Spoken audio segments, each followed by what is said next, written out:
Mambo vipi wa Tanzania? Kama kawaida mini buzz inazunguka kote na sasa hivi tuko Shinyanga. Tunaongea na wakazi wa Shinyanga na kupata maoni yao. Tuna mada mbili. Mada ya kwanza tunaongelea kuhusu tamaduni wa mkoa huu wa Shinyanga. Ya pili, mauaji kwa imani za kishirikina. Mini buzz, toa hoja. Mini buzz, panda uchukue nafasi kisha uongee nasi kuhusu mambo yanayokugasi. Toa hoja au kauna wasiwasi, usiwe mwoga kuingia kwenye mini buzz. Mini buzz, chukua nafasi, ongea nasi kuhusu mambo yanayokugasi. Toa dukuduku lako, leo ni siku yako. Wete na wenzako, gari lako lipo kwa ajili yako. Mini buzz.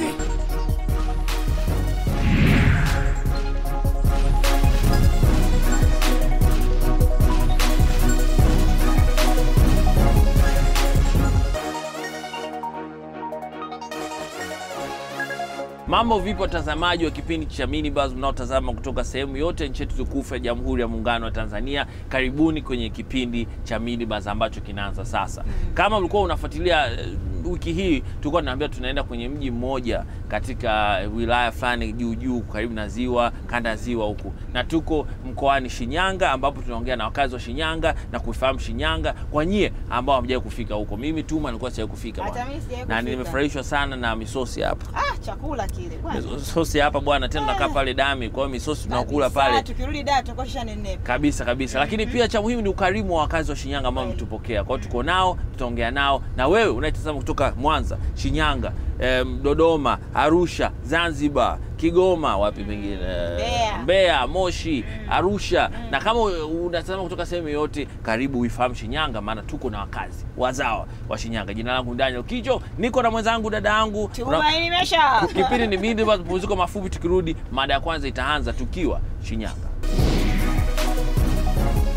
Tumerudi, kipindi ni Mini Buzz na wakati wa mada ya kwanza tunajadili tukiwa mkoani Shinyanga. Umefika, tunaongelea nini Tuma? Lazima tuongelee utamaduni wa hapa. Wakubwa wanakuambia huwezi jua, labda nitaolewa huku. Lazima nijue kabla ya kuingia katika sehemu, kabla hujaanza kukaa na watu. Sharti ujue tamaduni zao. Sharti ujue hali yao, mila zao zikoje, wakoje na kadhalika. Kwa makabila ya hapa ni mengi, maana wako makabila tofauti. Lakini makubwa wazao wa Shinyanga ni watu gani?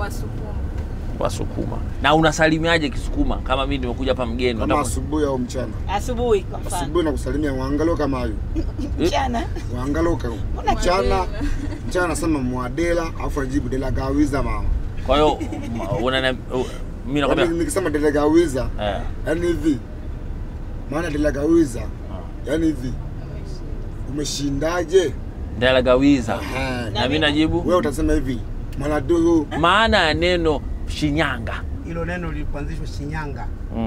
Kulikuwa kuna watu ambao walikuwa wana Shinyanga madongo. Yaani kuyakamundika yale madongo kuya Shinyanga ndio ikaitwa Shinyanga. Mimi naambiwa kwamba kuna mtu unaitwa Inyanga. Hapana. Ambao ulikuwa mwingi, wazee wakawa kukutana jioni, tunakutana kwenye Hinyanga, baadaye ikaja kuitwa Shinyanga kutokana na yule mti, au si kweli? Walikuwa wakifinyanga madongo. Yale wakiwa wakiyafinyanga. Baada ya kwao pale walipokuwa wakiyafinyanga, basi walikuwa wakikutana pale wazee kama kuna mkutano. Tojage sehemu fulani, yani kwenye Inyanga kikao. Yani tuisange kwa kikao kuishinyanga, yani pale kwenye ile gunguli la Shinyanga sasa pale. Yani kama kuna mti sehemu fulani ukipigwa mkutano wanakutania pale ndio ikaitwa Shinyanga. Dada, binti wa Kishinyanga akitaka wakisukuma akitaka kusalimia mtu anafanyaje? Ili ujue binti huyu kafunzwa na mila tamaduni. Labda mtu mzima au mimi kijana, kuna tofauti ya kumsalimia? Anapiga magoti. Usipopiga goti Shinyanga ina madhara? Haina madhara sababu hiyo ni mtu. Unaweza kumsalimia ukapiga magoti, sio lazima ufike chini. Na mtu mwingine anaweza kumsalimia ukamwambia ukapiga goti akakushangaa. Na usipopiga goti akuone kwamba hauna heshima. Kwa Wasukuma kabisa wale wa ndani kabisa kule kwenyewe ndio watakuona hauna adabu. Brother, tamaduni zingine za Shinyanga ni kwa chakula. Mfano katika chakula cha asili cha Shinyanga. Mathalan katika masala labda ya mboga watu wa Shinyanga hupendelea zaidi mlenda. Mlenda? Yeah. Mlenda, yeah. Nasikia kwamba wanaume bwana Shinyanga kuna unyanyasaji wa kijinsia, ukizingua hivi mwanamke unapigwa. Dada, brother tutakuja tena. Dada, hali ikoje? Unyanyasaji wa kijinsia kwa wanawake huko mno. Kuna uruka moja kwa wanaume. Mwanamke ameenda sokoni. Kachelewa kurudi. Hamna maelezo, unafikia ngumi. Kweli anavyosema dadangu kwamba kweli anaweza kuondoka kweli mkao kweli kwenda sokoni. Na wake wapo aina tatu kama nilivyokuambia. Hapa Shinyanga.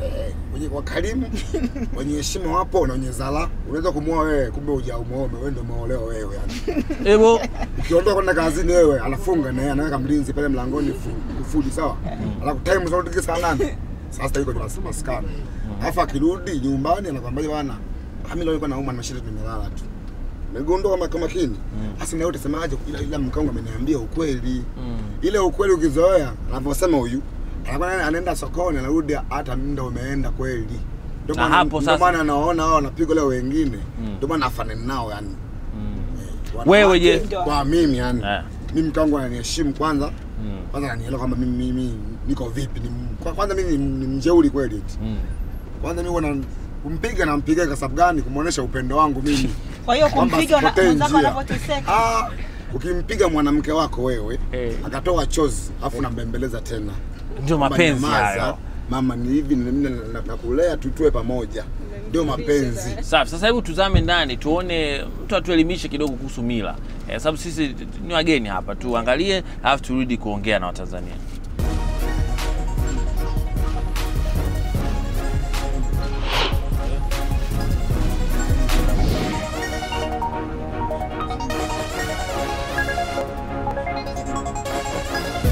Wenyeji wa mkoa wa Shinyanga ni watu wa makabila makubwa matatu. Kuna Wasukuma ambao ndio kabila kubwa zaidi, alafu kuna Wasumbwa ambao wako sehemu za wilaya Kahama, lakini pia kuna sehemu ndogo sana ya Wanyamwezi. Sababu kabila la Wasukuma na Wanyamwezi linakaribiana kushabiana, lakini watu tofauti kidogo katika matamshi yao. Chakula kikuu cha mkoa wa Shinyanga ni ugali. Kwa zao la mahindi lipo, lakini bado kwa hali ya hewa inavyokwenda limekuwa na matatizo sawa. Mtama ndio unachukua nafasi sababu kidogo unahimili, lakini pia kuna viazi kuna haya matoboro wanavyomasikia matoboro ni viazi ambavyo vimechemshwa afu vikakatwa na kuanikwa juani kwa matumizi ya baadaye. Bado mahali inahesabiwa kwa ng'ombe. Kwa mfano tunaambiwa na ng'ombe 40 mnamsababisha ugombani kwa fedha kwamba kila ng'ombe shilingi ngapi, labda 10,000 au 100,000. Kwa hiyo kama ng'ombe 40 kwa unapiga hesabu unalipa hata shilingi. Lakini wengi bado wanatabia kutaka kupokea ng'ombe zaidi, sababu ng'ombe ndio kipaumbele kikubwa kwa wakazi wa mkoa wa Shinyanga. Kwa hiyo elimu zaidi iende vijijini, watu waelimishe umuhimu wa kuwa kwamba swala la jinsia kwamba jamani mimi ndio sasa ambazo ni mbaya tuziache. Zipo nzuri basi ziendelezwe hizo. Tumemsikia mtaalamu au mdau katika masuala ya tamaduni hapa Shinyanga akitupa mtazamo wake juu ya vitu tofauti vichache vinavyoonyesha au elezea utamaduni wa Shinyanga. Ngoma gani za watu wa Shinyanga? Sherehe ngoma. Kuna aina ngapi za ngoma? Nyimbo kama zipi? Kuna ngoma za Shinyanga. Ziko aina karibu 7. Ipi na ipi? Nipe 3. Kuna ngoma za bendi, zile za mamanju. Kuna ngoma ya kadete. Nafahamu kadete? Sifahamu. Kuna zeze. Tofauti na kadete. Kadete tofauti. Kadete ya kupiga vitende na dineria kule kwa mtungi kule sawa. Hiyo ICD. Kuna ile kadete ile. Sawa kabisa.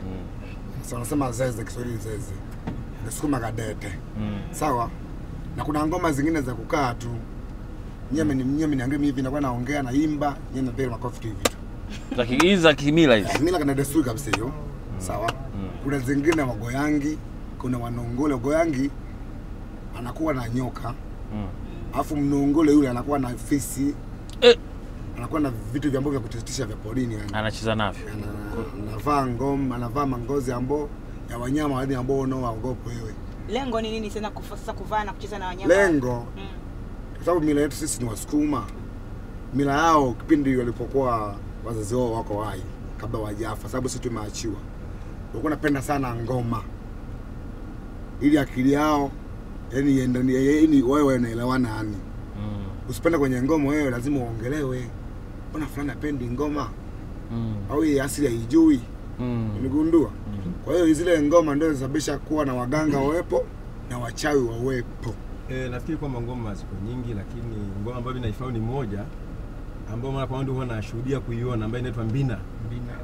Ile Mbina ni ngoma ambayo unakuta kwamba labda ina matabaka mawili, ama inakuwa na vikundi viwili. Inakuwa ni mfano labda kama uwanja huu watu wamegawanyika mara ngapi? Mara mbili. Kundi moja liko huku na lingine liko huku. Kwa inakuwa kama kuna mashindano fulani hivi. Mfano mwezi wa 7 wanapovuna chakula, basi katika ile sherehe ya kusherehekea mavuno, basi Wasukuma ndio unakuta wanaweka matanda ya kushindania ngoma, yani wanashangilia kwamba wameivisha vyakula. Kwa hiyo ndio unakuta sasa hapo ndio unakuta kuna wengine upande huu bwana alipozungumza, na wengine upande huko, lakini pale kunakuwa kuna mashindano, kila mmoja anavutia jinsi yake. Unamkuta huyu mwingine anashindania kwa fisi. Unamkuta mwingine huyu labda ana nyoka au yuko uchi. Bwana. Hiyo ipo. Unaona. Sasa inatokana pale wale watu watavutiwa kwenye fisi au wakamwone huyu ambaye yuko uchi. Sasa pale kunakuwa kuna majaji. Wanakuwa wanaangalia. Yuko wapi kapata? Bado zipo hizo ngoma au zamani? Zipo mpaka leo. Hapa tunapozungumzia yani sasa hivi yameanza kujengwa matanda. Wakati wa kwenda mtaani na kupata buzz pop umefika. Twende mtaani tusikie maoni ya Tanzania, alafu turudi na kuendelea na mada.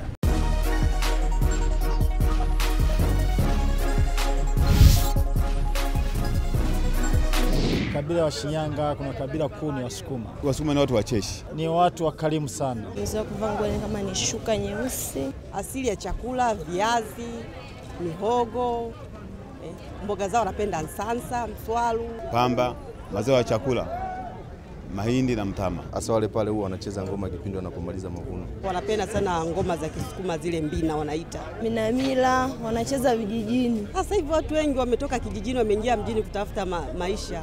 Ndio maana wafuatilii mila. Mtaani tumewasikia buzz pop tumezipata, sasa mada inaendelea. Mila ziko aina nyingi. Zipi tuache, zipi tubadilishe? Tuache, kuna mila nyingi sana tunauana kitumia dawa, hiyo mila sitaki mimi. Ya pili, mila tu ya ambao labda wanavyosema na dango kwamba wanawake wenyewe ndio watoka jirebeshe wenyewe. Sisi wanaume kwetu tuko fresh tu. Sisi wanaume si wakorofi, sio wakorofi. Hata mimi ulikutana na mimi si mkorofi leo. Nashukuru sana. Ila mimi kubwa nilichokuwa naomba serikali tu iangalie vijijini. Naam. Ile mila ya mwanafunzi eti anakatishwa shule anaenda kuozwa kwa sababu ya ng'ombe. Hiyo mpaka sasa hivi bado inaendelea vijijini. Na unaipinga wewe? Na mimi naipinga. Kama hii ya Wanyantuzu. Akipata msichana wa kike mweupe. Yani yuko lazi asisome ili mradi amuoze kwa ng'ombe. Anamkatisha hata masomo.